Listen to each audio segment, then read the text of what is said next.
కాఫీయే, 2 కాఫీలు కాదు. నీ చెత్త కాఫీ టేస్ట్ చూసాక నాకు అసలే చిర్రెత్తుకొస్తుంది. నువ్వు ఇంకా ఇలాంటి చెత్త జోక్లేవు.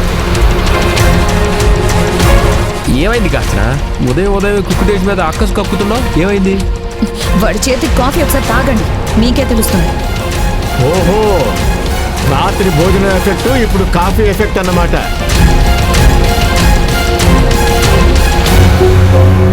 ఏం చేస్తాం, నీలవేణి చేతి కాఫీలకి టిఫిన్లకి అలవాటు పడ్డారు కదా, అందుకే కుక్కు టేస్ట్ చేసే వంటలు మీకు రుచించట్లేదు. అబ్బా ఏంటి నాన్న, ప్రతిసారి మీ కోడల్ని పొగడమే పనిగా పెట్టుకుంటారు. నేనేమీ పొగట్లేదు, ఇండైరెక్ట్ గా ఇలాంటి పనులు చేస్తూ మీరే నీలవేణిని పొగుడుతున్నారు.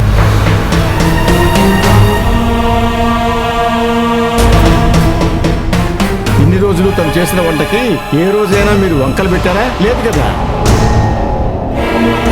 ఏ కాఫీ టీ అయినా బాలేదన్నారా? లేదు కదా.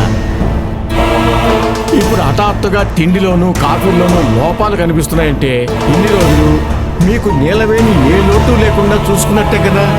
మావయ్య గారు చెప్తుంటే అనిపిస్తుంది, ఇది కూడా పాయింటే కదా. లోటు లేకుండా చూసుకునే అమ్మాయిలోనే మనం లోపాలు వెతుకుతున్నాం అన్నమాట. మీరు కాసేపు నోరు మూసుకోండి. అమ్మా నువ్వేం మాట్లాడవేంటి? ఏం మాట్లాడమంటావు?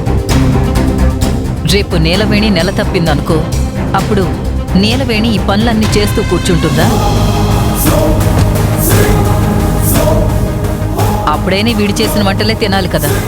అలవాటు పడండి.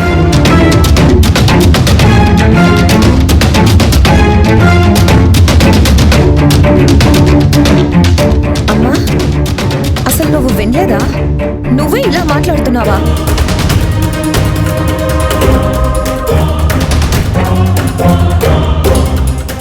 నీలవేణి నెల తప్పే వరకు నువ్వు ఆలోచిస్తున్నావంటే ఇంత మార్పు నీలో ఎందుకు వచ్చింది? మనుషులన్నాక మార్పులు సహజం కదా. మీ అమ్మ తప్పేదో ఒప్పేదో ఇప్పుడే తెలుసుకుంటుంది. మంచికి చెడ్డకి తేడాలు ఇప్పుడిప్పుడే అర్థం చేసుకుంటుంది.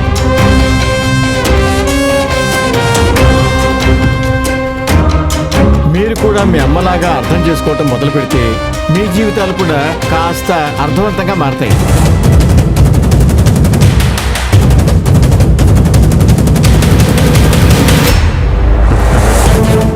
అత్తయ్య గారిలో ఇలాంటి మార్పు నేను ఎక్స్పెక్ట్ చేయలేదు.